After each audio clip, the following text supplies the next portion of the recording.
êtes exactement ici dans tous nos studios. Nous sommes à la gare routière de l'information avec mes confrères Gérard Adja, non, Wissant. Pourquoi j'ai dit Adja? Bonjour Gérard Adja. Bonjour Eric. Il s'est passé quoi quand j'ai dit Gérard Adja? Vous n'avez pas pensé à la prison? Non, ah oui. J'ai plutôt pensé à Francis parce qu'il devait le recevoir la semaine passée. C'était pas prévu, c'était pas donné parce qu'il était aux obsèques de Monseigneur Couso, puisqu'on en parlait à notre TG avant. Gérard Adja, il a fait la prison, moi non. Il est gros, moi non, hein. Ça va? Ça va. La première fois qu'il m'a dit, mais c'est Gérard ça? J'ai dit oui. Bon, quand j'écoute votre voix, je pensais à un dinosaure. Pour toi, c'est mieux que moi. Comment ça, non? Et moi, quand on me voit, on dit, ah, c'est tout ça? Elle dit oui. Je pense que c'est bien d'être mince, c'est bien d'être svelte. Ça permet de garder la santé. C'est pas évident. Bon. Merci d'être là, surtout. Merci quand même. On va parler beaucoup de choses. On va parler de la santé, on parlera du football tout à l'heure. Et on va questionner le football togolais. Pourquoi est-ce qu'aujourd'hui, les Togolais qui aiment le football sont réduits à ressentir le plaisir de la victoire des autres? On le voit clairement sur cette compétition de la CAN qui se joue en Côte d'Ivoire. On va en parler légèrement. Et puis, pourquoi pas revenir un petit peu sur la reconduction du colonel Guy Akpovi et surtout les dénonciations des clubs des savanes. C'était pendant donc le congrès qui a eu lieu samedi, ils ont tous déserté la salle en protestation de tout ce qui se passe. Ils ont le sentiment d'être ignorés dans les savanes. Et puis dans l'après-midi, ils ont fait une conférence de presse, on va en parler légèrement ici. Bonjour Sylvestre Béni, tout va bien? Oui, bonjour Eric et bonjour à toutes et à tous. Et tout à l'heure, quand tu parlais donc de la voix, il y a une petite, je sais pas, je ne veux pas parler donc d'aventure, mais il y a une petite anecdote. J'étais là quelque part en train donc de boire un coup. Oui.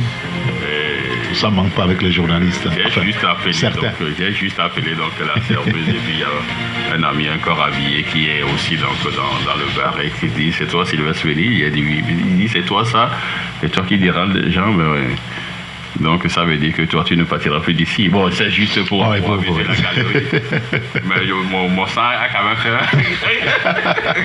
Non, c'est juste parce que il m'a juste reconnu par la voix, mais j'appelais juste la serveuse. Voilà. Si, et il va falloir se cacher des fois pour vivre. Bonjour Hello, tout va bien? Le débat n'a pas commencé, hein? Moi c'était encore pire. Il y avait des petits copains policiers qui m'arrête, j'ai commencé à gronder, et il s'arrête, il dit mais vous êtes journaliste? Je lui dis un peu. Il dit mais c'est Gérard Wissant. Là j'ai commencé à... Et le policier là, il maîtrisait tellement bien les journalistes, et il conclut, il dit que lui le meilleur parmi vous c'est Fabrice Petchesi. À la maison j'ai appelé Fabrice, je lui ai dit vraiment tu as un fan là. Bonjour Elon. Eric, bonjour. Bonjour, chers confrères. Bonjour à toutes et à tous. Merci d'être avec nous ce matin. Et nous parlerons du Sénégal dans une zone de turbulence, clairement aujourd'hui, il faut le dire. Et sommes-nous en présence d'un nouveau coup d'État? Beaucoup disent oui, sans effusion de sang, oui aussi. Et puis l'autre, oui. Le problème de l'Afrique ne sont-ils pas finalement les Africains eux-mêmes? C'est la question entre autres que je poserai à mes confrères en studio. N'oubliez pas, aujourd'hui c'est 5 février 2024. Et ça rappelle 5 février 2005. Il y a 19 ans, le général Gnassingbé Beye a des mots. Bienvenue. Taxi FM, la seule radio de débat, d'infos et de sport. Merci pour votre fidélité à la radio. J'ai un Taxi FM Lomé, mes confrères en studio. Vous aussi qui nous écoutez sur la radio pouvez interagir donc à l'émission en nous envoyant pour l'instant les SMS, WhatsApp également sur le 93 94 96 64. C'est le seul numéro sur lequel pendant l'émission vous pouvez donc envoyer des messages. Je rappelle le 93, c'est pour les nouveaux, le 93, les anciens savent tout ça.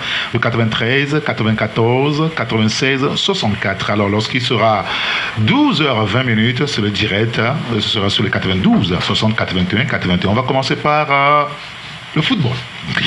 Et la CAN qui se joue donc en Côte d'Ivoire, les demi-finales ont lieu après-demain, mercredi.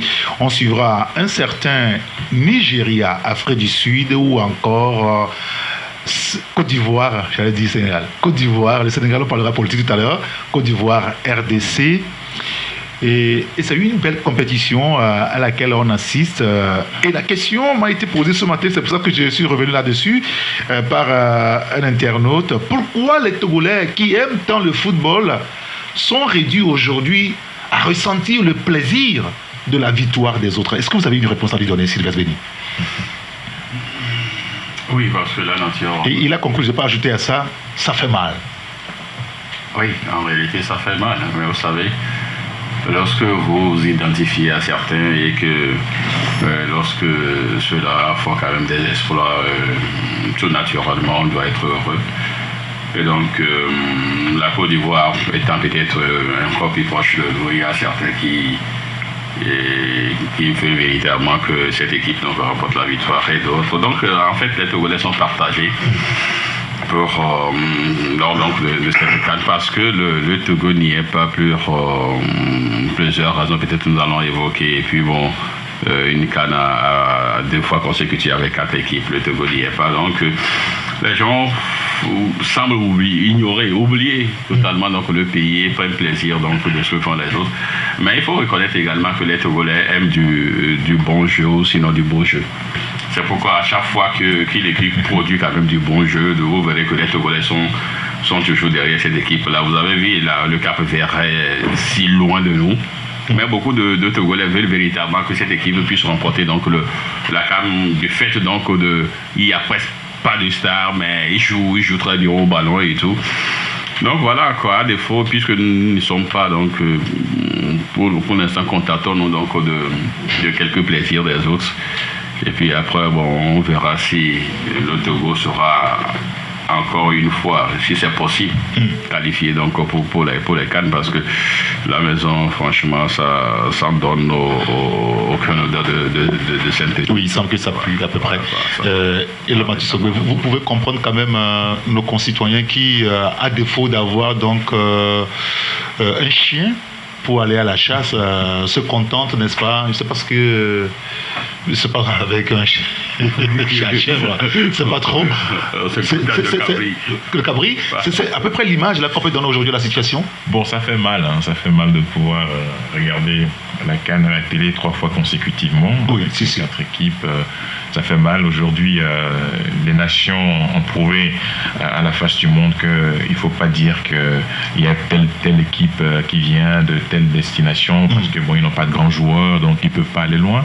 Vous avez vu ce que la Mauritanie a fait, vous avez vu ce que aujourd'hui on a vu le Cap Vert qui est passé ici également. Qui est passé, voilà. Et moi, je suis quand même surpris du jeu que développe l'Afrique du Sud, parce que l'Afrique du Sud n'a plus atteint ce niveau de la compétition depuis très longtemps, et on se pose la question. Depuis leur dernière CAN jouée à domicile. Joué à domicile, donc ils sont en demi-finale. Personne ne vendait cher la peau de l'Afrique du Sud, il faut le dire, surtout après leur premier match qui a consacré leur première défaite aussi lors de cette CAN, et finalement ils sont en demi-finale. Et personnellement, je ne sais pas celui qui a écrit le scénario de cette CAN, mais c'est un scénario vous parlerez vraiment, comme Philippe Doucet. Oui, ben, c'est un scénario vraiment fou et j'allais dire un scénario inimaginable qu'on puisse sortir que la Côte d'Ivoire puisse vraiment mettre ce second but à la toute dernière minute de cette prolongation-là, et que le repêché, sinon le dernier qualifié de la phase de poule, soit aujourd'hui en demi-finale. Oui, le dernier qui devient le premier. Oui, effectivement, et au niveau du Togo, on doit commencer à faire le bilan. Vous savez,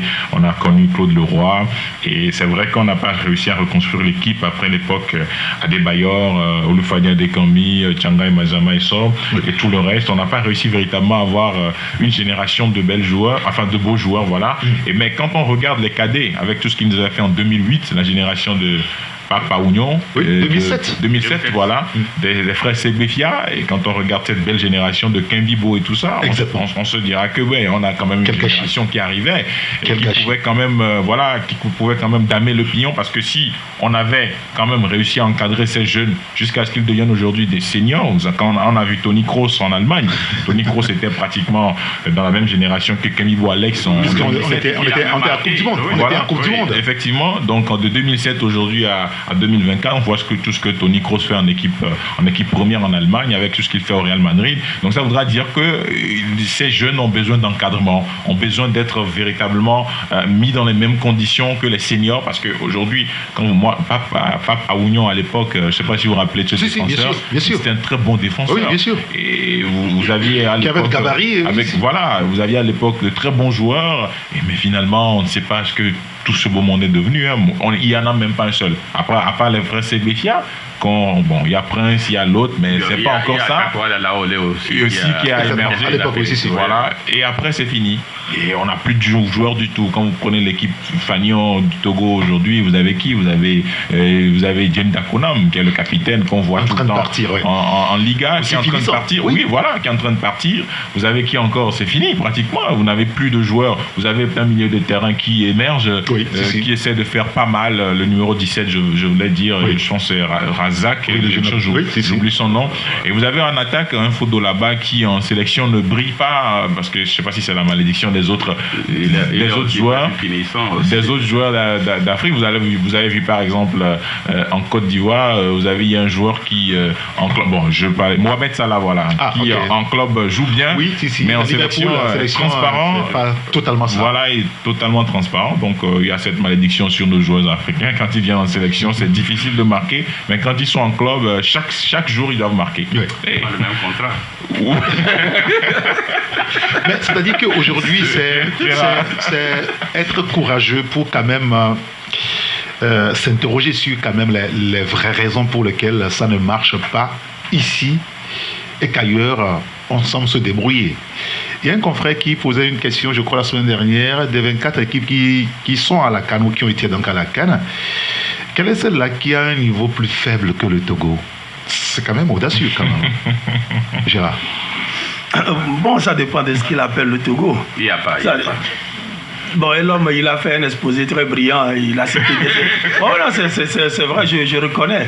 Et toutes ces individualités qu'il a citées, c'est merveilleux. Même parmi les Togolais, il y en a eu un. Il ne faut pas oublier les Salou Bachirou, les Salou Tadjou, des gens qui ont vraiment joué. Bon, mais pourquoi est-ce que le Togo, en général, ne gagne pas? Moi, je me dis... Il y a quand même comme une mauvaise atmosphère qui pèse sur les joueurs en général. C'est-à-dire que le Togolais, il est prompt, il est très prêt à jeter l'anathème sur les gens. Dès que quelqu'un rate un but, un truc comme ça, vous voyez les insultes partout. Donc quand les joueurs sont sur le terrain, moi, personnellement, je remarque que les Togolais sont crispés. Quand vous voyez une équipe togolaise évoluer, vous voyez les gens qui sont crispés, qui font des gestes malheureux. Alors que quand vous les voyez jouer dans leur club, c'est merveilleux. À part chez Adebayor, qui se fout du monde entier quand il joue, tout le reste, les gens sont crispés. C'est pour ça d'ailleurs que moi je suis un fan d'Adebayor, parce que je me dis, il s'est fait tout seul et il ne regarde pas il n'entend pas les autres dire quoi. Sinon, dès que les Togolais qui jouent à l'extérieur reviennent au pays, ils sont toujours crispés. Les photos là-bas, tout ça, là, les gens parlaient de lui, moi je pense que déjà ça c'était un peu. Moi je n'aimerais pas jouer pour l'équipe togolaise. Mais en général pour la CAN, vous avez sûrement remarqué comme moi que c'est de bons jeux, hein. C'est des jeux vraiment scientifiques. Comment on joue au football aujourd'hui? Tout le monde ne court pas après le ballon comme on le fait au CM2 là. Le ballon passe par ici, on va tirer les 10 joueurs derrière et tout ça là. Non. Actuellement c'est les filles, pas toutes quand même. Bon, mais quand même c'est du jeu scientifique. Toutes les équipes aujourd'hui, même le Cap-Vert, qu'on dit être, je sais pas moi, un outsider, c'est quand même des gens qui font du bon jeu. Bon, maintenant, quand vous voyez le Togo, prenez par exemple les championnats scolaires, il n'y en a vraiment pas. Or, c'est peut-être la base, hein. Il y a un entraîneur qui a dit qu'il va sillonner les quartiers ici pour prendre les jeunes qui jouent bien. Vous savez de qui je parle? Oui, bien sûr. Moi, je l'ai vu une seule fois dans notre quartier là-bas, à Kégué, une seule fois, je pense qu'il a fait 15 minutes et puis plus jamais. Donc, tant qu'on ne fait pas on ne recrute pas les enfants, hein, les gens, depuis le bas âge pour en faire de bons joueurs, pour détecter les talents, je me demande comment ça peut marcher. C'est-à-dire qu'aujourd'hui, pour vous, il faut questionner même l'organisation de notre football. L'organisation... De fond en comble, c'est-à-dire... repenser le foot totalement. Oui, pour parler d'organisation, je vais parler par exemple de l'élection du président de la FTF. Comme ça s'est fait la dernière fois. Moi, je ne suis pas tout à fait d'accord. Moi, j'aurais préféré plusieurs candidats et puis qu'il y ait vraiment compétition. Ça, c'est l'organisation. Maintenant, le Togolais, même, comment est-ce que nous réagissons par rapport à nos compatriotes? Quand vous prenez un comédien togolais sur scène, il est crispé. Vous prenez un footballeur, il est crispé. Tout le monde est crispé. le Togolais en général, même les journalistes dans d'autres pays, il n'y a rien de plus insolent qu'un journaliste. Au Togo, on sent qu'il y a quelque chose qui... Vous êtes crispé? Ouais, moi je suis crispé. Surtout quand je dis quelques bêtises en sortant, je suis vraiment crispé. En tout cas, vous réécoutez à la maison aussi. Ça, je le fais tout le temps. je le fais tout le temps. Donc, moi je pense qu'il faut quand même... desserrer un peu les choses. Quand vous voyez des Togolais qui sont contents parce qu'on a marqué un but au Togo, vous vous rappelez, il y a à peu près 6-7 ans, des gens qui se sont réjouis. Pourquoi? Parce que le Togo a pris un but. Ça veut dire que nous sommes très très très malades. Il y a un malaise dans la société. Il y a quelque chose qu'il faut guérir. Bon, maintenant, quand vous dites que quand on voit les autres qui ils font du bon jeu, on préfère les admirer. Oui. Que de jouer du bon jeu nous-mêmes. On tire, à défaut de voir notre équipe jouer et qu'on sort, et on se contente, n'est-ce pas, de la victoire des autres. Au moins, ça nous procure un petit peu de plaisir. Il y a un auditeur qui dit ceci: le football togolais n'a pas de problème, mais plutôt ceux qui le dirigent. Il suffit juste de voir comment le congrès a été organisé, vous faites allusion à ça tout à l'heure, et le départ et le retour du colonel Akovi, tout ça ne peut rien amener de bon. Donc je préfère qu'on ne se qualifie pas dans ces conditions pour que les vautours et les charognards n'en profitent. Juste, ces gens n'aiment pas le football, mais plutôt l'argent qui circule entre eux qu'ils aiment. Il y a un autre auteur qui nous dit: y a-t-il Bébou en Bundesliga qui livre des pas décisives chaque match? Oui, si. Oui, c'est aussi il a Bébou, oui, exactement. Il a encore été décisif. La dernière fois, oui. Si, bien sûr. Alors, au-delà de ça... Eric, juste une remarque. Vous savez, les Togolais aujourd'hui considèrent qu'eux, ils ne peuvent pas gagner. Moi, c'est ce que je remarque. Nous sommes finis. Nous ne pouvons pas aller aussi loin que les autres. C'est une sorte de résignation. C'est un peu comme si, quand vous dites qu'ils admirent les autres, c'est comme une femme qui s'habille très bien, met du rouge à lèvres, un rouge talon et tout. Vous, Eric, vous pouvez dire, bon, qu'est-ce qu'elle est belle, hein? Mais vous n'allez pas vous mettre à mettre des rouges à lèvres, vous. Ah non. C'est ça. C'est la même chose aussi. Ils admirent l'autre parce qu'ils pensent que c'est des animaux, c'est d'autres animaux, c'est un animal d'une autre espèce. Nous, on n'est pas ça. Donc, ils se contentent d'admirer les autres. La Bundesliga, le Champions League, des trucs comme ça. Ils disent, ouais, ça c'est bien, ils l'admirent. Mais dès qu'on parle de son équipe à lui, ils pensent que c'est une autre espèce, c'est autre chose. Nous, on ne mérite pas d'être là. Non, il faut changer les mentalités. Parce que peut-être on ne voit rien de bon. On se dit, mais écoutez, vous avez dit le Togolais admire donc un beau jeu et tout ça. Non, en fait, si un homme s'habille bien en veste, je ne sais pas quoi, il est beau. Vous vous considérez comme un homme aussi, vous allez essayer de limiter. Moi aussi, je vais acheter une veste. Mais quand vous ne voulez même pas en acheter, c'est que vous considérez que lui et vous êtes différents, tellement différents que ce n'est pas la peine de limiter, quoi. C'est un peu ça. Très bien. Alors, on va revenir rapidement sur l'élection qui s'est déroulée. Bon, pas en détail quand même, hein, le samedi dernier, donc ici à Lomé. C'est vrai, le colonel Guy Akovi est reconduit avec son équipe à peu près pour un autre mandat. C'est le 3e mandat là, ça fait 4 ans fois 2 déjà, et maintenant ça fait un nouveau 4 ans qu'il amorce.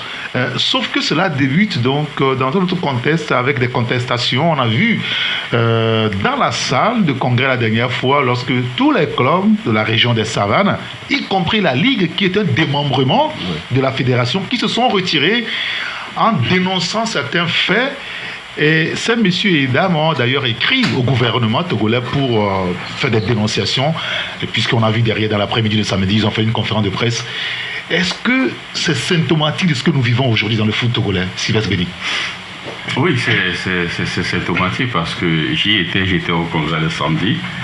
Et en fait, avant donc, le début du vote, ils ont quand même fait sortir les journalistes. Bien entendu. Qui sont restés là incrustés, ils n'ont pas été... Oui, comme toujours, bien sûr. Comme toujours. Mais c'est quand même bizarre. Donc nous avons eu l'information qu'ils avaient quand même demandé la parole, la Ligue, donc des Savanes, pour se prononcer sur un certain nombre de faits. Cela leur a été refusé, donc après, ils ont pris leur clic et leur claque et ils sont sortis. Mais ils ont pris soin quand même donc, de faire parcourir une lettre ouverte à la ministre des Sports avec ampliation au Premier ministre et donc à la FTF et au public sportif. Et nous avions quand même la chance donc, de parcourir la lettre où ils reprochaient un certain nombre de choses donc, à la fédération, notamment le fait que les clubs donc, de la région des Savanes doivent toujours recevoir à domicile en terre étrangère, c'est-à-dire qu'ils doivent toujours venir peut-être à Carao pour recevoir leur match à domicile. Et puis cela leur fait plus dépenser parce que déjà quand ils font le déplacement, ils doivent louer le terrain à 150 000. Ensuite, au niveau de la restauration des joueurs, l'hébergement et tout ça, donc ça le posait énormément. Donc ça fait plus dépenser donc, ces clubs-là. Et ils estiment, je crois qu'ils estiment le montant autour de 700 000 par match joué à domicile. Or, ils jouent en terre étrangère. Oui. Et donc, sur 15 matchs, bon, aller comme retour, donc ça le fait énormément donc, de dépenses. Mais ils estiment que selon donc, la fédération, c'est il y a 2 ans qu'on leur a imposé cela parce qu'il faut aller donc, à une professionnalisation donc,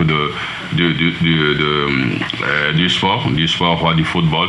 Et donc, ils estiment que maintenant, on doit jouer donc, sur des terrains gazonnés. Or, ils avaient également leur terrain, il y avait quelques gazons sur le terrain, mais c'est eux-mêmes qui ont estimé qu'il faut niveler donc, le terrain et tout ça. Donc, on leur a imposé dans cela. Ils ont pris des dispositions pour le faire et cela donc a entraîné le fait qu'ils ont raflé quelques gazons. Donc, et là, ils parlent de sinistre, c'est-à-dire qu'on les a piégés. On leur a demandé donc de niveler. Donc, ils ont, en le faisant, donc, ils ont raclé quelques gazons et maintenant on leur dit non, maintenant il faut jouer sur un gazon. Voyez-vous, c'est comme si on leur a piégé, donc ils sont allés là et puis cela. Et que ici, également d'autres clubs du Sud. Ils ont cité donc Tablibo, ils ont cité Haroté. Oui. Ils estiment parce qu'ils jouent. Oui, eux, ils n'ont pas des terrains qui sont gazonnés, mais on leur a quand même permis donc de jouer sur leur terrain. Pourquoi est-ce que c'est les clubs de la région de la savane qu'on impose eux donc de toujours donc aller en terre étrangère donc pour recevoir à domicile. Et puis il y a d'autres faits. Il y a par exemple le président lors donc de la conférence de presse qu'ils ont animé donc juste après le président donc de Fouadan Club, je crois que c'est Larry Benjamin qui a fait une révélation qui a quand même choqué beaucoup de monde qui étaient là, parce qu'il a dit en 8 années donc de présidence, le président de la AFT n'a jamais mis pied dans la région des Savanes. C'est quand même grave. En 8 ans donc qui n'a jamais mis pied donc dans la région des Savanes dans le cadre de cette attribution, oui. Qui n'a jamais mis pied donc dans la région des Savanes. Ni aucun membre de son bureau. Oui. Donc que là, il considère que c'est une marginalisation voilà, du football dans la région de la Savane. Et dans le courrier, par exemple, excusez-moi, il dit personne ne s'intéresse à l'évolution du football dans notre région. Oui. Aucune décision prise par la FTF n'a jamais tenu compte des réalités de notre région. Aucun ressortissant des Savanes ne fait partie du comité exécutif de la FTF. Aucun ressortissant des Savanes ne se retrouve à aucun niveau des services techniques de la FTF, les arbitres, les commissaires de match et tous les autres acteurs du match ne comptent qu'environ 1% des ressortissants des Savanes.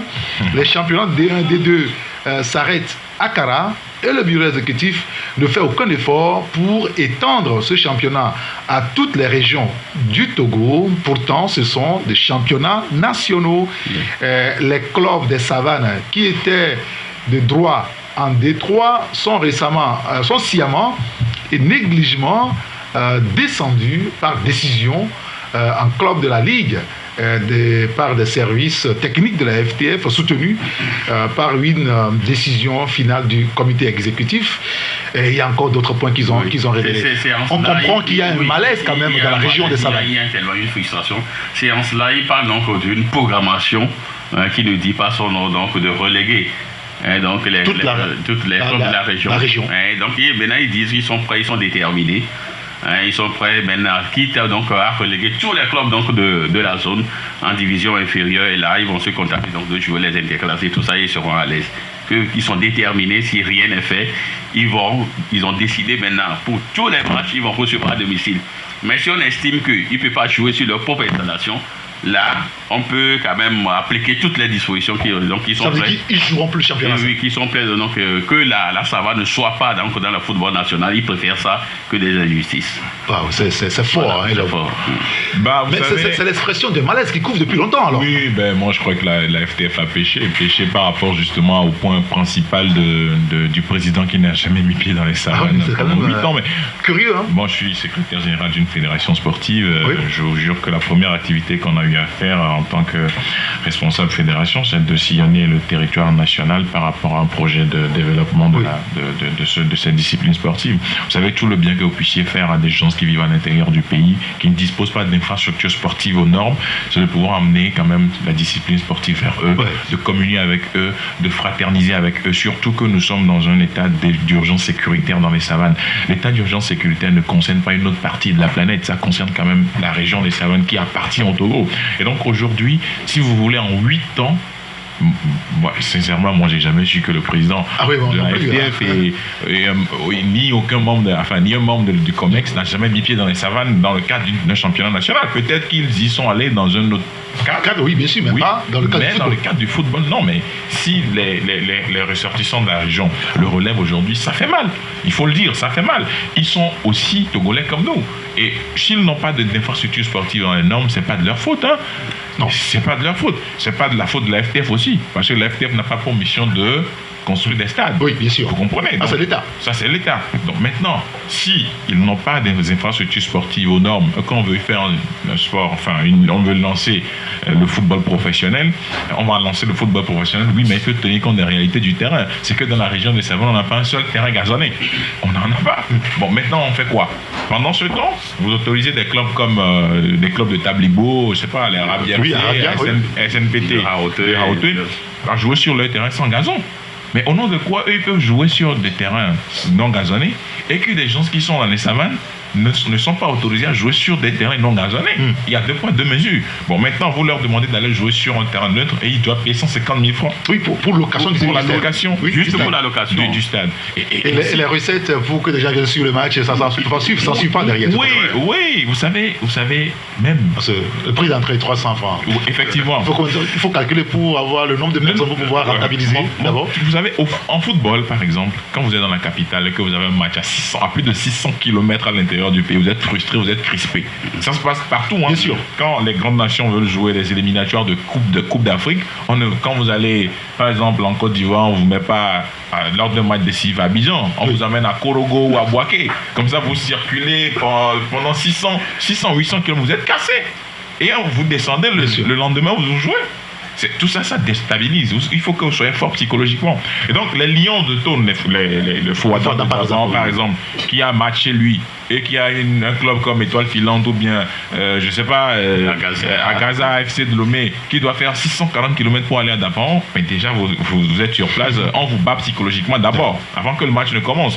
Et donc, c'est la force de ces équipes-là, qui descendent, qui remontent. Mais il faut que le président de la fédération le comprenne et assiste véritablement cette zone-là, parce qu'aujourd'hui, ils sont sous état d'urgence sécuritaire, mais ils jouent quand même. Vous savez, c'est pas facile. Avec tout ce qu'ils doivent subir psychologiquement, les attaques, parce que tout le monde dans les savanes a un frère dans une zone. Ce qui est curieux dans cette affaire, oui, bien sûr, ce qui est curieux, c'est la Ligue. Parce que la Ligue est censée être le démembrement de la fédération. Oui. Le prolongement. Oui. Et c'est cette Ligue qui, on va dire, porte la fronde. Il a dit la fronde. Oui, mais ils l'ont dit ouvertement. Oui. En fait, en réalité, moi-même, je me suis posé la question sur le timing de la dénonciation. Vous comprenez une préfecture, le préfet en tête qui conduit une fronde contre l'État, le gouvernement. Non, mais la Ligue aujourd'hui... le ministère de la développement territorial. Est-ce que ce que le président de Ligue révèle avec l'ensemble des clubs de la région des Savanes, est-ce que ce sont des faits réels? Je dis juste que c'est courageux, quoi, en fait.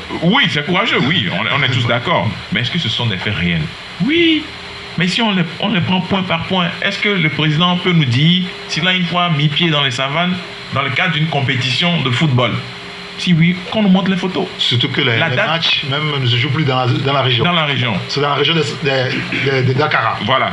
Bon, maintenant, comment est-ce qu'on peut expliquer le fait qu'il y a un terrain non gazonné à Hautoué ou bien à Tablibo, on autorise les matchs dessus, et tous les terrains non gazonnés de la savane, où il y a des savanes, il n'y a pas match.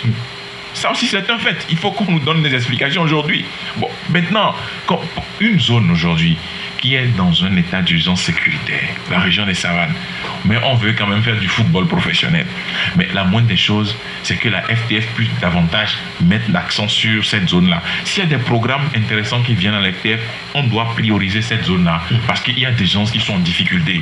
Et le football ne peut pas rouler sur le terrain dans ces zones-là. Si par exemple, l'État ne peut pas ou n'a pas les moyens aujourd'hui de construire un stade gazonné dans la zone, il faut qu'au niveau de la FTF, s'il y a des programmes qui arrivent, on puisse quand même puisque la FTF l'a déjà fait.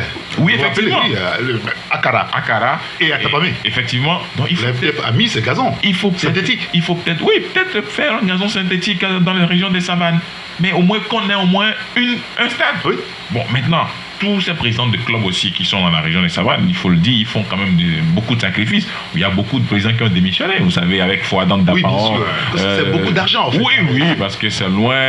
Ils avaient même des problèmes de bus, vous vous rappelez? Oui. Et Pabré Sili perd son âme, et les gens se sont succédés, mais ça n'a pas donné les résultats escomptés. Mais particulièrement, moi, c'est une équipe que j'adore, Fouadan Dapaon. Ils ont quand même des individualités. La région des Savanes a fourni pas mal de joueurs à l'équipe nationale. Bien sûr. Et ils ont même cité quelques-uns dans leur ils ont eu beaucoup de joueurs en équipe nationale. Et moi, par exemple, les voir disparaître comme ça, et qu'on n'a pas de stade, etc., ça fait mal. Et quand vous allez dans la région des Savanes, c'est vrai qu'à part au Sud, où on a aujourd'hui refait un parcours, peut-être un terrain de hand, le ministère des Sports a quand même essayé de faire un terrain de hand au Sud, multisport, parce que le hand peut faire le volley, le tennis et tout. Exactement. Mais à part ça, on n'a pas de parcours sportif dans la région des Savanes. Et donc l'État aussi, dans cette affaire, n'est pas à oublier véritablement. Comme dit cet auditeur qui dit, le développement des infrastructures, dit l'auditeur, dans la région n'est pas de la compétence de la fédération, c'est l'État qui doit le faire. Il continue, la FTF organise juste le football, c'est l'État qui construit et finance les infrastructures avec l'aval du ministère en charge des sports. Et conclut, c'est toute la région des Savanes qui est abandonnée depuis des années par l'État. Je veux savoir ce que vous en pensez, Gérard. Bon, je pense que l'auditeur, c'est lequel vient d'écrire là, tu dis. Hein. Moi, faut pas jeter faut pas jeter la pierre au colonel Akovi parce que lui, il n'y est pour rien. C'est pas en 8 ans que la misère là s'est construite dans les savanes. Et le football est pratiquement inexistant là-bas. Celui qu'il faut questionner, je crois que c'est l'État qui fait, et l'homme l'a dit, 2 poids 2 mesures. Et le 2 poids 2 mesures, vous savez, on dit l'habitude est une seconde nature. Hein. Quand nous faisons le 2 poids 2 mesures en politique, nous le faisons quand nous sommes devant les tribunaux. Vous faites quelque chose, vous êtes condamné sévèrement, et l'autre fait quelque chose, vous le voyez, il se promène en ville tranquillement. Donc c'est rentré pratiquement dans notre ADN, quoi. Et le 2 poids 2 mesures. Moi, si on me dit aujourd'hui que je tombe des nuits, quand j'ai lu le communiqué que m'avait envoyé, je secouais la tête tout le temps. Je dis, mais c'est pas vrai, c'est incroyable. Alors qu'au Bénin, on vient de construire 22 stades à travers le pays, hein, du sud au nord. Mais pourquoi est-ce que le Togo n'essaierait pas, dans un sursaut d'orgueil, de faire la même chose? Vous vous rappelez que ça a été une promesse de campagne ici au Togo, entre-temps? Ah ouais, les promesses de campagne, vous savez. Les promesses ne sont que ça n'engage que ceux qui écoutent. Bon, ouais. Mais ce qui est le plus étonnant, c'est que la Ligue attend qu'il y ait un congrès de la FTF pour sortir ce problème. C'est le timing qui est c'est encore plus symptomatique, quoi. C'est-à-dire qu'il y a un problème qui pouvait depuis, vous taisez 1 an, 2 ans, 3 ans, 4 ans, 8 ans, et quand il y a congrès, vous sortez cette histoire-là. Bon, ça veut dire vraiment que... Oui, le congrès, c'est le cadre pour que les acteurs du football puissent parler. Ah non. Oui, bien sûr. Non, ça dit que normalement, les acteurs du football... On ne leur a pas donné la parole. Oui, exactement. C'est pour ça que... Justement, je crois que la question leur a été posée au cours de la conférence de presse. Ils ont dit ouvertement qu'en réalité, c'est un pur hasard. Puisqu'ils avaient déposé la lettre au niveau de la ministre. La veille, je crois. Le 2. Oui, le 2, la veille du congrès. Donc, et quand ils avaient demandé la parole, peut-être que ce serait l'occasion de discuter en vase clos, en famille. Mais bon, peut-être qu'on leur a refusé et puis ils sont sortis et bon, ils ont dit bon tiens, si on peut faire une conférence de presse pour nous faire entendre puisqu'on nous a refusé au niveau de la salle, peut-être que c'est cela. Bon, moi je vous comprends pas. C'est-à-dire que chez moi, on me refuse de jouer sur la terre battue. Et ailleurs, on joue sur la terre battue et sans problème. Et il faut que moi j'attende un congrès pour dénoncer ça. C'est ça le Pendant problème. que je perds les matchs, Pendant que je paye 150 000 francs, je paye les matchs. Voilà. Et je vais ailleurs pour jouer. J'arrive avec toute la fatigue. Oui. Je n'ai pas mon public devant moi. Et on me dit que je dois payer encore. Je paye, je n'ai pas mon public. J'arrive avec la fatigue pour le déplacement. Et je dois me taire, attendre un congrès. Ouais, Ça veut dire que dans ce pays, il y a un problème de liberté d'expression, même dans le football. Sinon, dès qu'il y a dysfonctionnement, on devrait être capable de mettre le problème sur le tapis et en discuter, rectifier le tir pour que tout le monde, que le meilleur gagne. Mais quand si ce n'est pas le meilleur qui gagne, certains sont favorisés et on doit se taire. Moi, je pense que les gens de Dapao, ils n'ont qu'à s'apprendre à eux-mêmes. Hein. Il faut que le Togolais apprenne à hausser le ton quand il le faut. On me triche en football. Pour jouer, il faut que moi je me déplace tout le temps, il faut que je paye, je parle mon public, et on me dit que j'ai perdu, que je me tais, ils n'ont qu'à s'en prendre à eux-mêmes. Est-ce qu'il ne faut pas... Même s'ils sont fâchés, ben, qu'ils m'en excusent. Mais est-ce qu'il ne faut pas analyser le problème d'une autre façon? Enfin, on ne fait pas une émission sportive, hein, c'est juste un débat. C'est vrai qu'on a pris beaucoup de temps pour pouvoir l'évoquer, mais est-ce qu'il ne faut pas analyser le problème autrement? C'est-à-dire que il y a un problème, on en parle, mais il n'y a pas de solution. Et ça couvre en fait. Et jusqu'à un matin où on trouve une bonne occasion, et puis on en parle ouvertement pour que tout le monde soit au courant. Est-ce qu'on ne peut pas peut-être réaliser de cette façon-là? Oui, bon, vous savez, comme Gérard... Vous savez qu'il y a des projets quand même hein, pour... oui, monsieur. La FTF a des projets. On a tout à l'heure... On en a parlé avec les stades et tout ça, oui, on en a parlé, c'est vrai. Il fallait quand même voir dans quelle mesure encourager les populations des savanes aussi. Mais dans une certaine mesure, je crois que les responsables de la Ligue des savanes ont quand même péché. Parce que le timing, moi je me suis interrogé sur le timing. Pourquoi justement lors d'un congrès, on va dire que bon, dans un congrès... Vous voulez dire que ça ressemble à un sabotage? Non, pas un sabotage, mais c'est pourquoi j'ai dit, est-ce qu'ils ont relevé, ce sont des faits réels? Si on est tous d'accord, maintenant pourquoi attendre? Pourquoi c'est maintenant? Oui, parce que vous jouez sur un terrain non gazonné depuis longtemps. Oui, mais peut-être que c'est maintenant que vous écoutez ça. C'est possible, mais je pense qu'ils n'ont jamais dit. Ils n'ont jamais dit à la conférence de presse que c'est la énième fois qu'ils sont en train de dénoncer ça. Il y a la Ligue qui est censée remonter les informations à la fédération. Effectivement. Ça veut dire que la fédération est au courant des difficultés sur le terrain. Oui, je suis d'accord avec vous. Ce serait drôle que la Ligue ne parle pas de ces problèmes à son patron. À son patron, je suis d'accord. Et aujourd'hui, c'est la Ligue qui dénonce. Oui. Effectivement, qui fait une lettre ouverte, et voilà, qui adresse une lettre ouverte à la ministre des Sports. Oui. Et personnellement, je crois quand même qu'on doit aller maintenant au-delà de cette dénonciation. Oui. Il faut qu'au niveau de la Fédération togolaise de football... Parce que ça pose un problème, en tout cas. Oui, en plus... On peut faire qu'on analyse, mais ça veut dire qu'il y a un problème. Oui, mais même au départ, aussi, on devrait poser des actions sérieuses ou des actes sérieux. Par exemple, si aujourd'hui la Ligue dit que les clubs de la région des Savanes vont se retirer carrément du processus, mais il fallait le faire depuis. Mais pourquoi accepter payer les 150 000 francs par stade, sans public? Aujourd'hui, oui, mais c'est parce que quelque part... Non, mais quelque part... Aujourd'hui, il en a vraiment marre. Oui, mais qu'est-ce qui motivait ces clubs à le faire auparavant? C'est la stratégie. Mais c'est ce que Gérard dit tout à l'heure. Mais on ne va pas souffrir comme ça. Mais moi, le football au Togo, tout le monde sait que c'est du bénévolat. Mais écoutez, quel club sérieux, quel club de D1, de première division aujourd'hui au Togo, un sponsor? Mais là, le championnat même a eu des difficultés à trouver l'Onato. Oui. Le championnat national même a eu des difficultés pour trouver l'Onato. Maintenant, les clubs ont quel sponsor? Tout vient de la poche du président. C'est le président qui... Petit bobo de tel joueur, c'est le président. Mon enfant a mal à la tête, c'est le président. On a renvoyé mon enfant de l'école pour des défauts de scolarité, c'est le président. C'est le président. Et en plus de ça, le président va payer 150 000 francs par stade pour aller jouer à Cara. Mais écoutez, mais les gens payaient ça.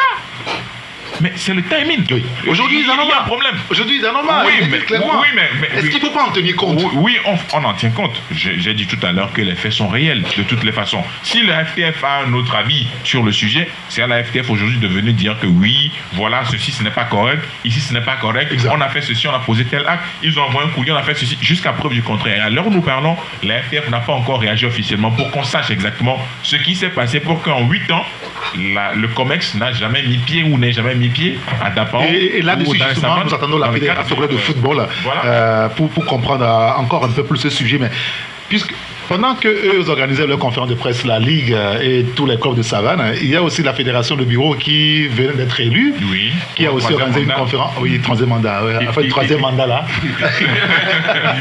Et qui a aussi organisé une conférence de presse. Il y a une phrase qui a retenu mon attention, c'est le confrère l'intégral.tg qui a publié cela, qui cite le deuxième vice-président de ce bureau qui vient d'être élu. Bon, il est reconduit lui aussi un peu comme Apovi, Mehdi Seribi Agoro, qui dit des Togolais tirent l'équipe nationale vers le bas. On a des preuves.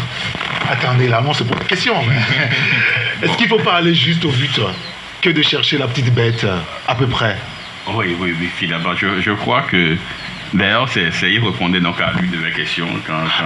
C'était vous qui avez posé la question. Il répondait à ça, puisque moi, je demandais pourquoi est-ce que ce groupe-là, c'est le nouvel ancien bureau, n'a pas réussi donc, à qualifier donc, les éperviers. En fait, c'est un reproche qui revenait souvent. Je crois que c'est en répondant donc, à la question qu'il est revenu quand même sur... Je sais pas, véritablement, c'est quand le confrère l'a écrit que je me dis, tiens, voilà quoi, les gens ont bien fait donc de mieux capter les mots. Alors, moi, je voulais en fait revenir d'abord sur la question. Allons-y rapidement. C'est vrai que il ne faudrait pas laisser la proie pour l'homme, là. Il faudrait que nous soyons clairs. Est-ce que les faits que les personnes dénoncent, est-ce que ce sont des faits avérés? Oui. Maintenant, le timing et tout ça, je crois que le débat ne se pose pas à ce niveau-là. La preuve, vous avez vu que... On peut s'interroger sur la preuve, vous avez vu qu'ils ont choisi une formule qui ma foi, donc, m'a un peu... C'est-à-dire que quand j'ai vu la formule, parce que c'était une lettre ouverte. Et avec une lettre ouverte au ministre, c'est à la ministre des Sports, avec ampliation à la FTF, au club, aux ligues et au public sportif. Ça veut dire qu'en réalité, maintenant, il se dit, il faudrait que tout le monde sache qu'il y a un problème. Peut-être qu'ils évoquaient le problème depuis, ils discutaient depuis avec la fédération, je dis peut-être. Mais bon, il n'y a pas de solution. Maintenant, ils ont choisi donc ce modèle-là, lettre ouverte, avec ampliation au public sportif. C'est maintenant que nous avons su. Peut-être que l'affaire était là, c'est-à-dire que pendant depuis... Mais il n'y a pas de solution. À un moment, ils ont dit, maintenant, communiquons assez, disons, ouvertement pour que tout le monde sache ce qui se passe.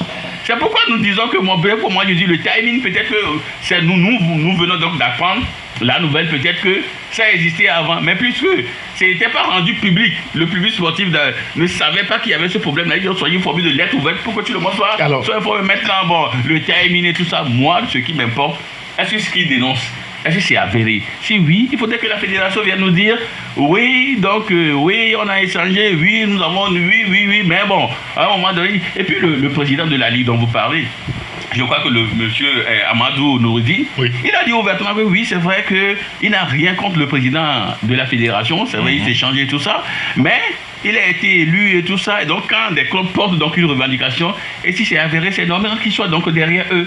Que même les clubs veulent qu'on aille au-delà, c'est eux qui ont choisi pour l'instant donc... oui, c'est-à-dire les clubs, même donc certains environnements immédiats donc de la communauté demandent à ce qu'ils aillent plus que là.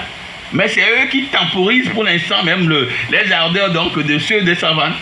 Voyez-vous, donc c'est pourquoi je dis qu'il faudrait quand même qu'on puisse parer au plus pressé, surtout que le dossier est sur la table donc, du Premier ministre, qu'on puisse au moins régler la situation. S'il le faut, leur tenir compte des réalités qui jouent pour l'instant sur les terrains non gazonnés, et donc pour du moins les prochaines saisons, que l'État pense au moins à faire au moins 2 stades aux normes FIFA pour qu'ils puissent jouer. D'accord. Alors, je vais lire quelques messages avant de continuer. Il y a un auditeur qui nous dit « Et les fonds FIFA pour la réhabilitation des stades ?» Se demande donc l'auditeur qui dit « Oui, chaque occasion permet de parler.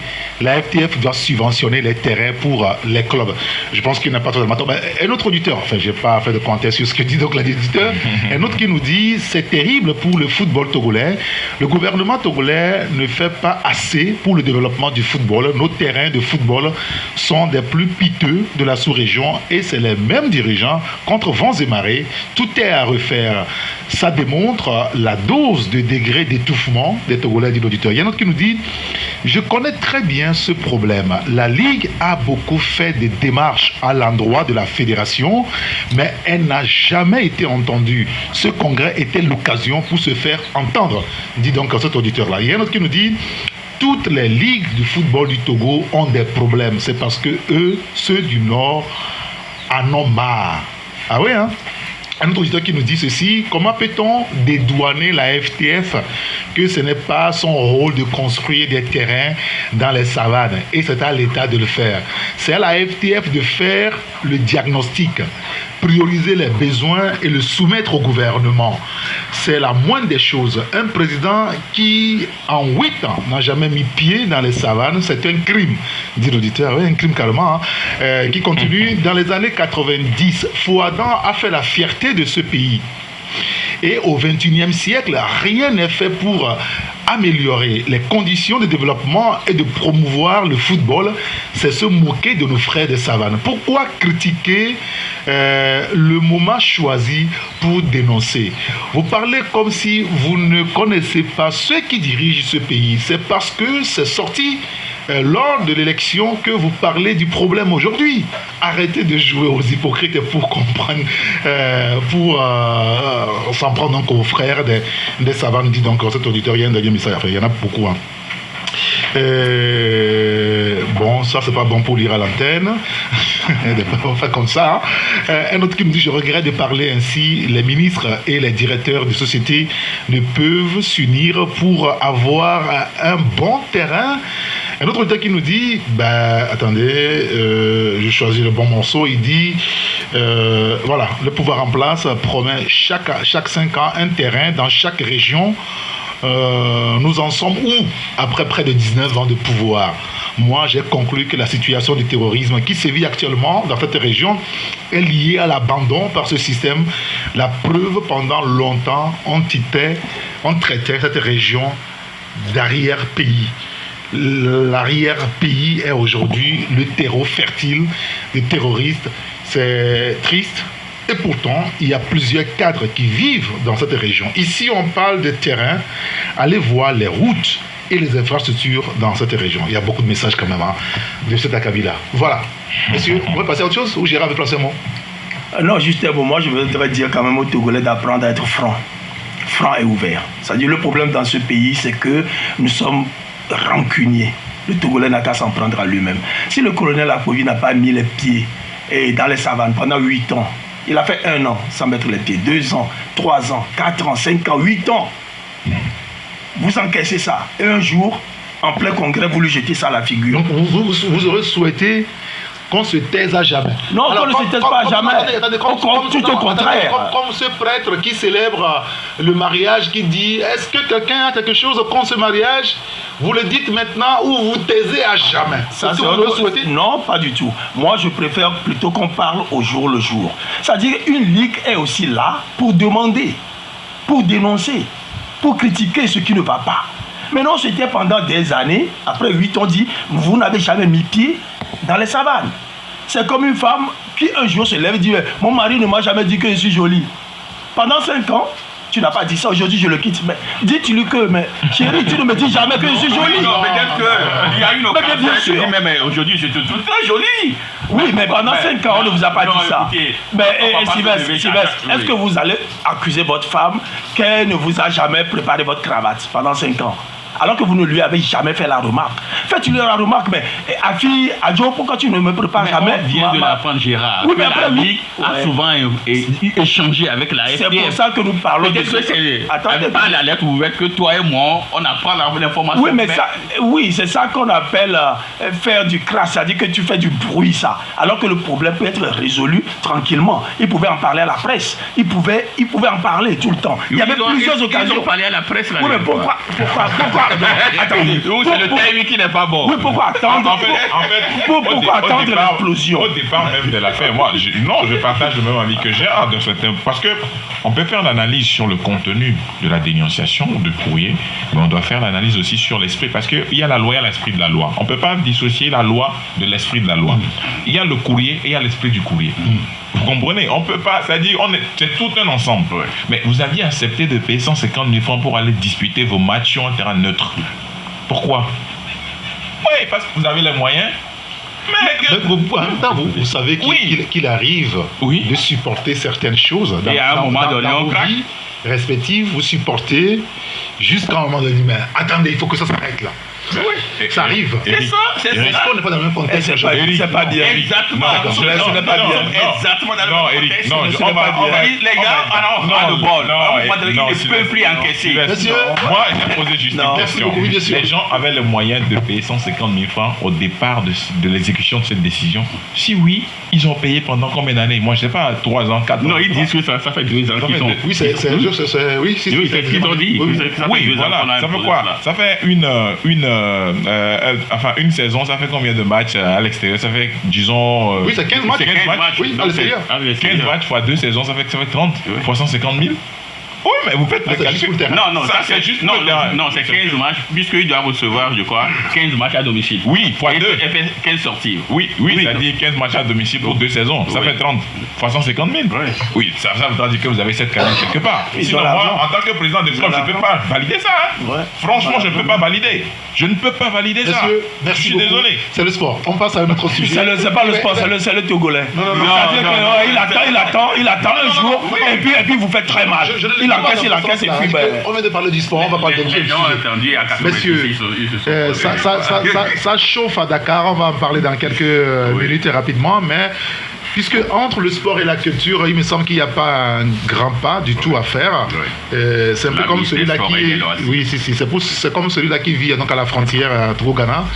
Eh bien, pour passer de l'autre côté, il suffit de sauter et puis après, il revient ici. En temps ici au Ghana, en temps ici à Lomé. Un peu comme notre confrère Olivier Dia. Il a dit la dernière fois ici.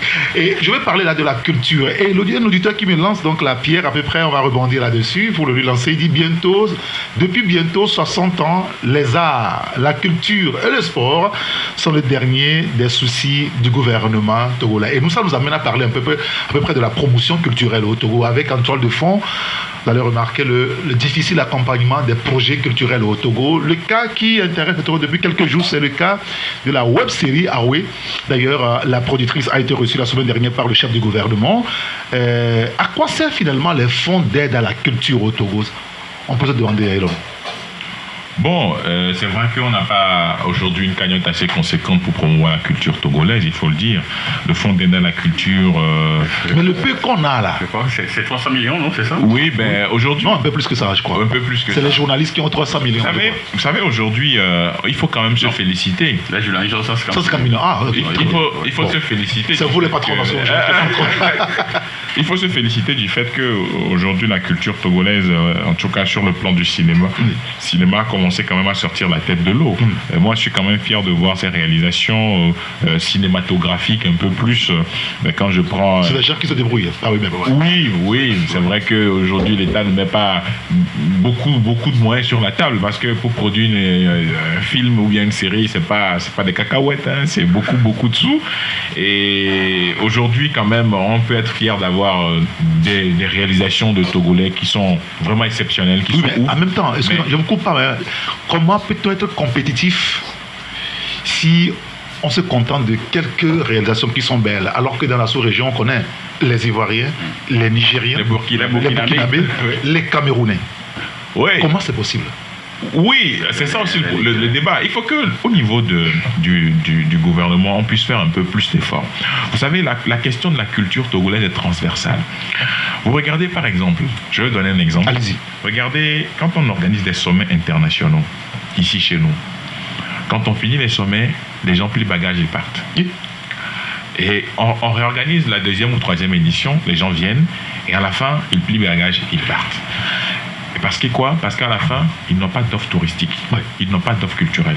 Personne ne leur offre l'opportunité de découvrir le Togo, de savoir ce qu'on appelle culture togolaise. De savoir, quand on dit destination Togo, c'est quoi?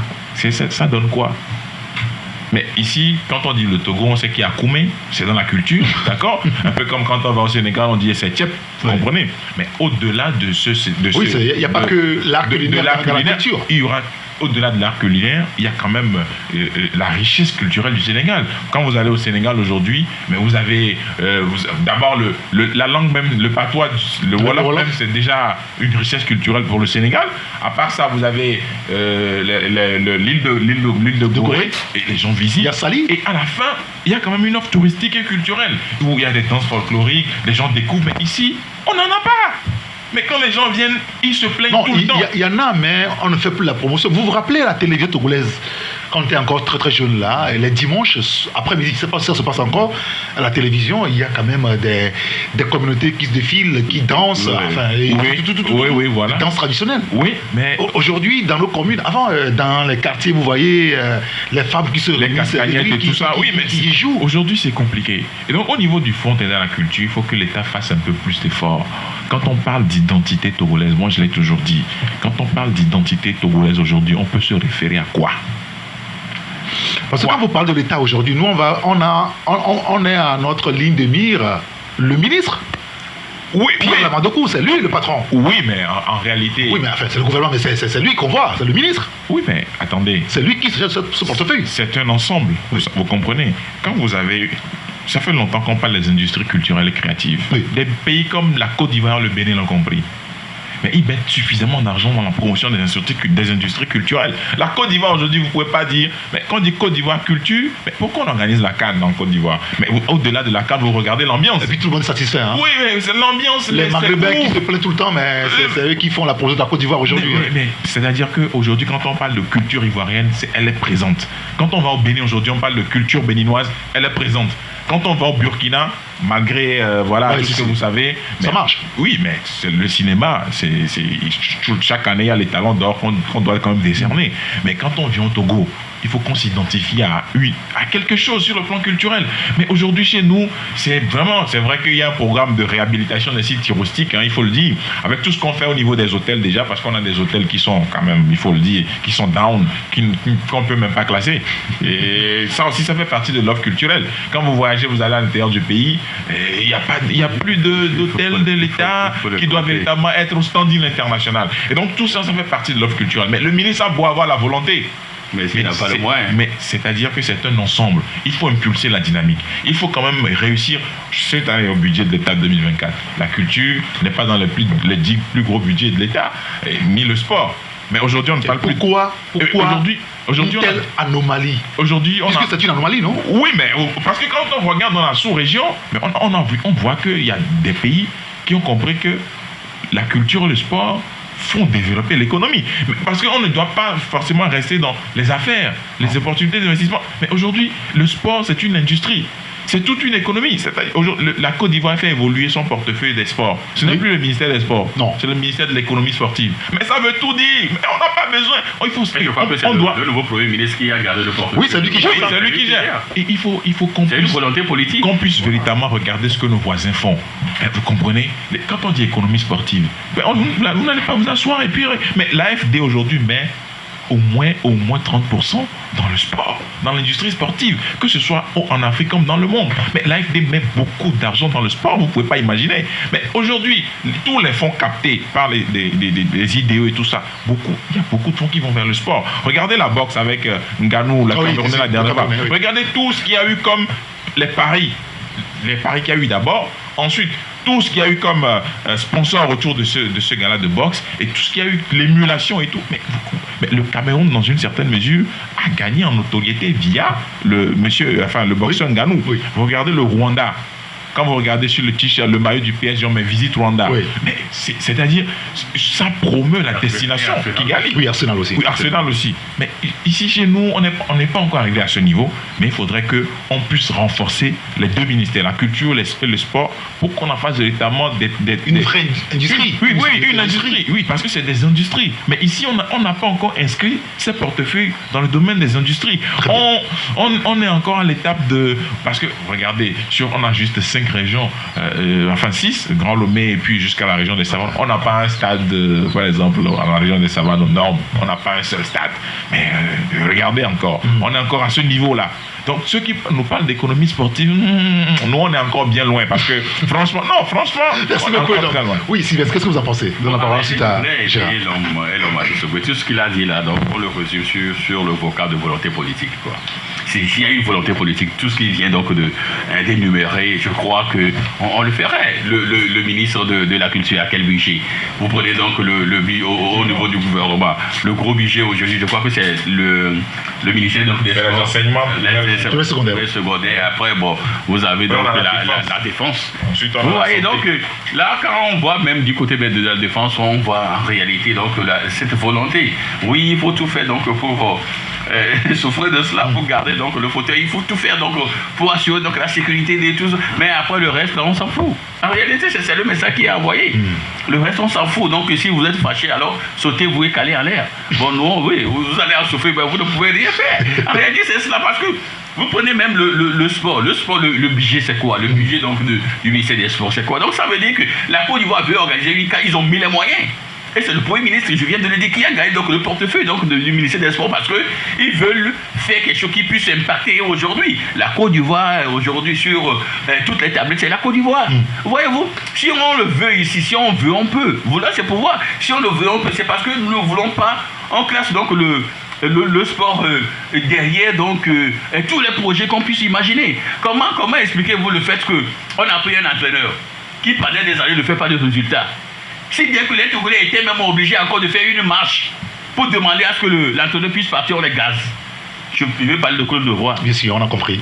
Vous voyez? Donc ça veut dire que les gens ne veulent pas. C'est-à-dire, à un moment donné, les gens se disent, même le sport qui nous procure du plaisir, hein, le reste donc du plaisir, vous voulez, c'est-à-dire ça ne marche pas. Au moins, sauvez-nous, libérez donc cet entraîneur-là pour qu'on puisse. On a encore gazé les gens.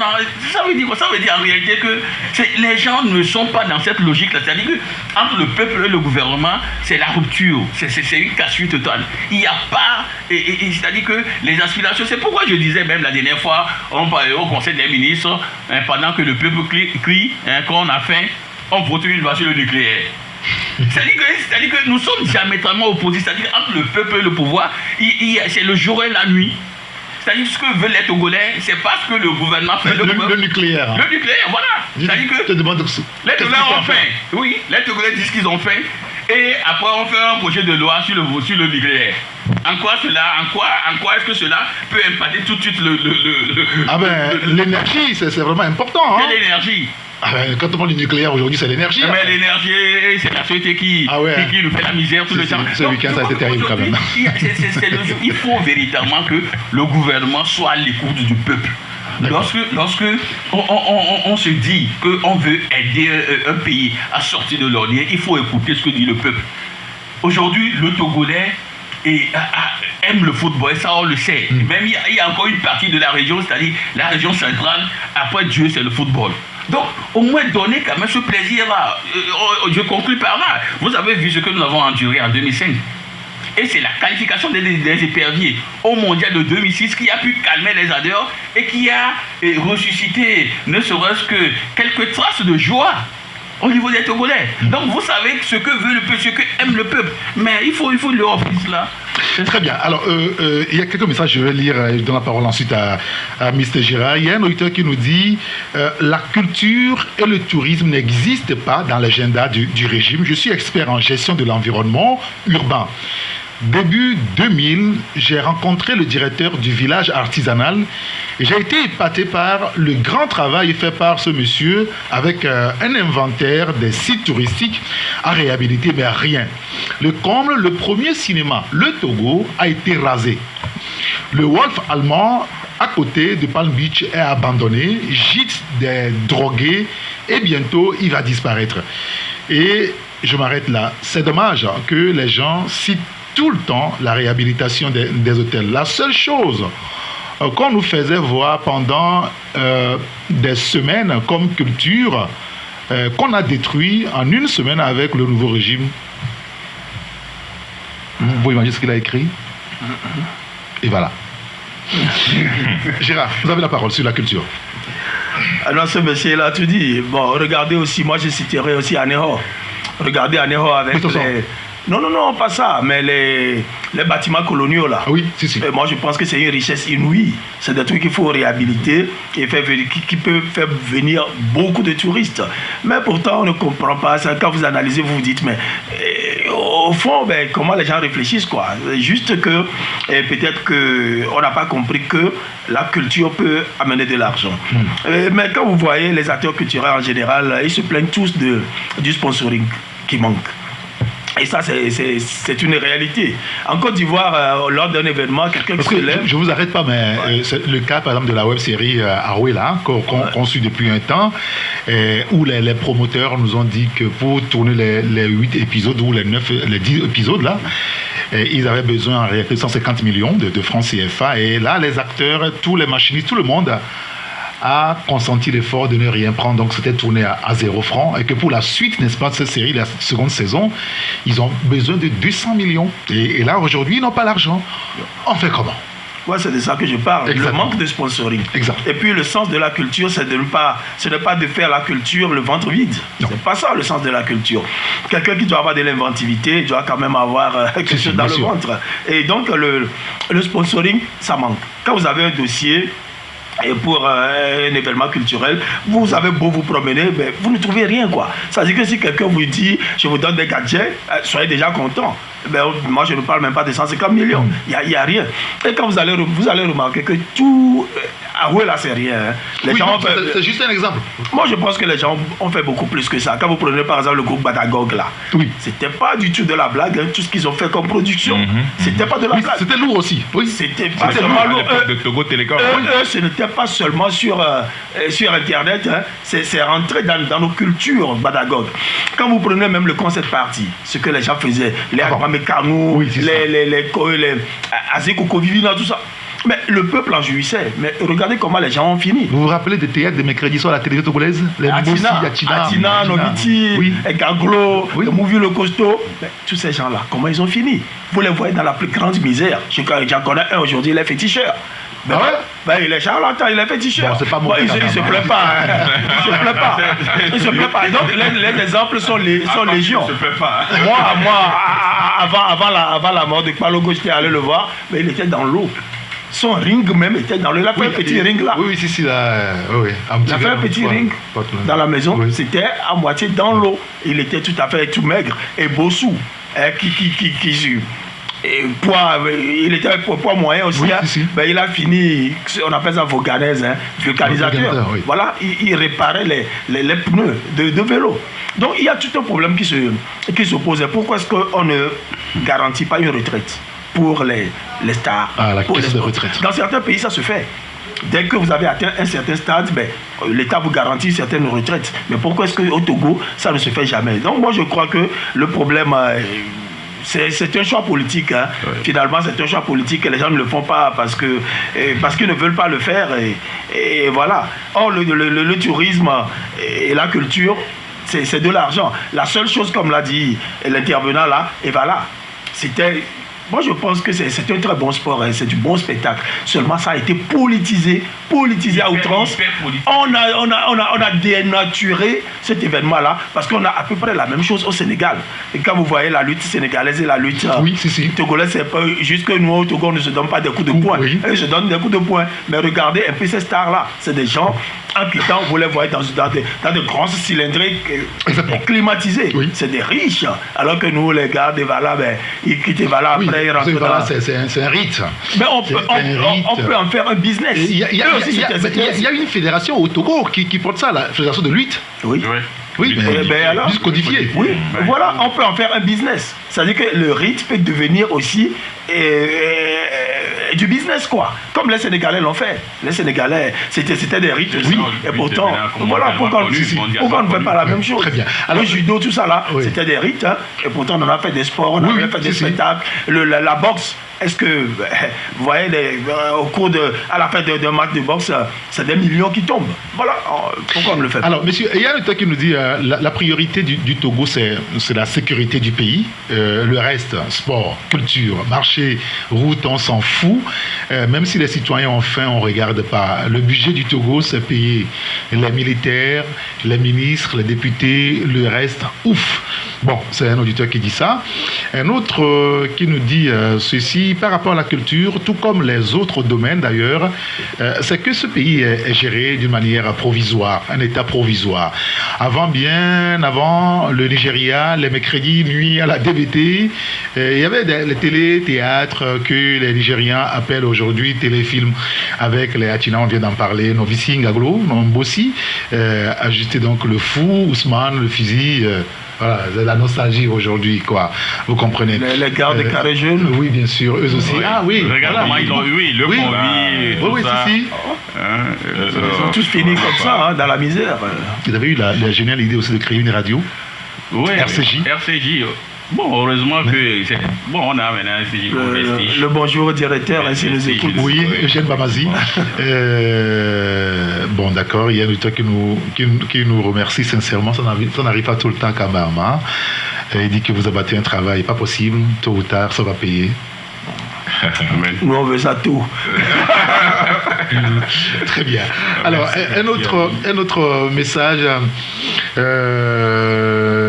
un autre auditeur qui nous dit finalement, ce n'est pas un crime de dire que le gouvernement togolais n'a aucune vision. Hein. Si quelqu'un dit le contraire, c'est soit il est dans ce gouvernement ou bien il veut juste leur faire plaisir. Pourquoi le Togo peut être aussi pauvre partout et dans tous les domaines?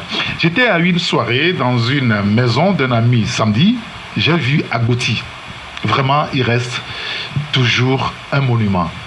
Mais est-ce qu'il faut qu'il aille chanter dans ces petites fêtes pour vivre? Agoti Yao. Ah oui, non. Qu'est-ce que dit l'auditeur?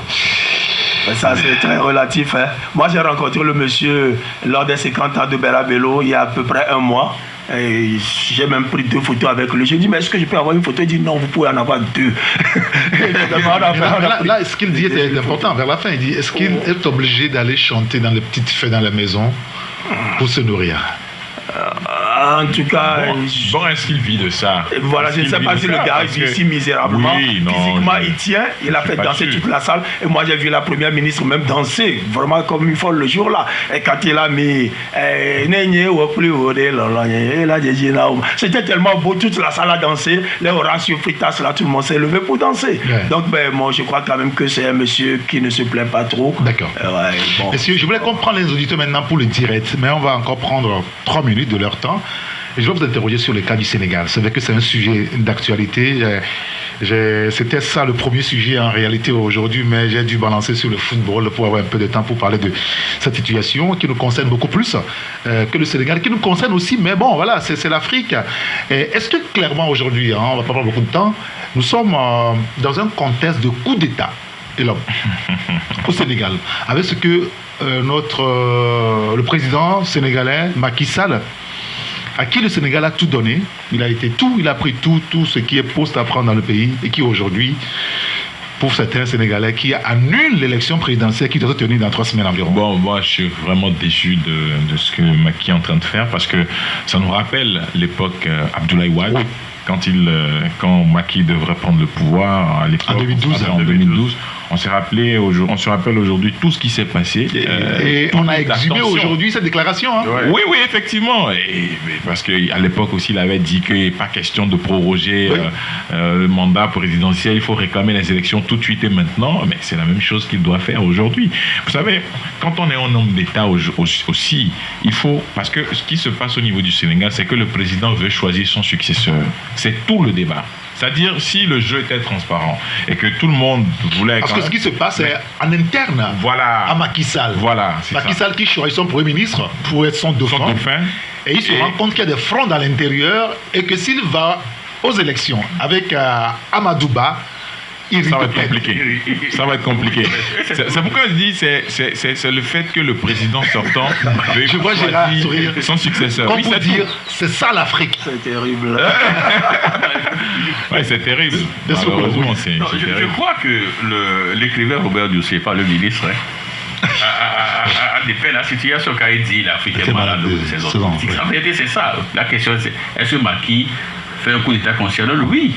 C'est un coup d'État constitutionnel. Parce que lorsque vous prenez même les axes additionnels de la CEDEAO, il est dit vous ne pouvez pas modifier donc le cours, test, oui. les règles du jeu en 6 mois avant donc la tenue donc d'une élection. Mais aujourd'hui, vous verrez que l'introduction, ce que du moins ces députés ont introduit à l'Assemblée nationale, ils veulent faire passer donc des élections en 6 mois maintenant. Aux dernières nouvelles, ils veulent aller jusqu'à 1 an, oui. jusqu'au 25 février. Jusqu'à hier après-midi, je pense qu'ils parlaient Non, je crois qu'aux dernières nouvelles, ça deviendra donc 12 mois. Ils veulent donc prolonger le mandat du président sur 12 années, donc ça fait le 25 février 2025. Mais c'est un coup d'État constitutionnel. Et déjà, lorsque vous écoutez un peu certains responsables politiques, j'ai écouté un ancien gendarme donc, sénégalais, je crois le capitaine Sedima Ouma Touré, qui demande ouvertement au chef d'état-major de prendre le pouvoir. Voyez-vous, il vit toujours au Sénégal. Mais il est là. Qui demande ouvertement au chef de l'État de prendre le pouvoir et d'assurer une transition d'1 an. Vous voyez? Donc, lorsque on va à de tels degrés et que notre fameux CEDEAO se contente donc de dire Macky et tout ça, vous verrez. D'accord. Qui ne nous disent pas make no histoire. Ouais, lui aussi. Et finalement, ce problème-là est africain à peu près. Hein. En tout cas, ce que Sylvestre dit là, ça prouve vraiment que le Sénégal est différent du Togo. Vous allez dire à un chef d'état-major de prendre le pouvoir ici, c'est lui d'abord qui va vous donner des coups de poing. Vous voulez des problèmes? Non, je crois quand même que ça veut dire qu'au Sénégal, si les déclarations là sont vraies, parce que ça veut dire qu'il reste une once de démocratie. Il y a la caravane des candidats qui ont voulu faire une marche hier gazée, et actuellement je crois que Dakar est encore en ébullition, et que l'internet selon nos informations est coupé actuellement à Dakar, enfin au Sénégal. Ce qui est sûr, c'est la mauvaise foi que les Africains sont encore une fois en train de montrer. Moi je donne toujours l'exemple des pays européens nordiques là, la Suède, la Finlande, tout ça là, où vraiment il y a des règles qui sont établies, chacun vient, il les respecte et il s'en va. Et moi j'écoutais ce matin un Sénégalais qui disait sur RFI, quand on a montré la contradiction entre ce que Macky Sall disait en 2012 et aujourd'hui, il dit mais regardez, c'est une contradiction. Il dit non, en 2012 c'était un candidat qui parlait. Aujourd'hui, c'est un président de la République, donc il n'y a pas de contradiction.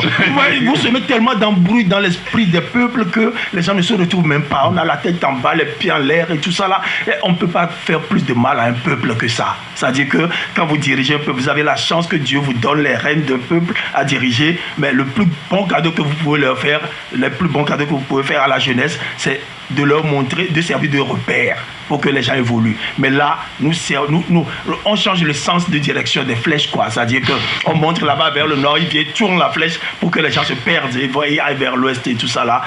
Moi, je pense que si péché existe, c'est le plus grand péché qu'on puisse faire. On reviendra sur ce sujet du Sénégal qui est en train de basculer, on va dire, donc, dans une crise qui risque d'être très, très, très grave pour la sous-région. Messieurs, merci beaucoup. Maintenant, on vous a suffisamment écouté. On va maintenant écouter les auditeurs, clairement, pour ceux qui souhaitent nous appeler et évoquer aussi les sujets qu'on a abordés en studio. On va prendre le premier auditeur qui est au téléphone. Allô?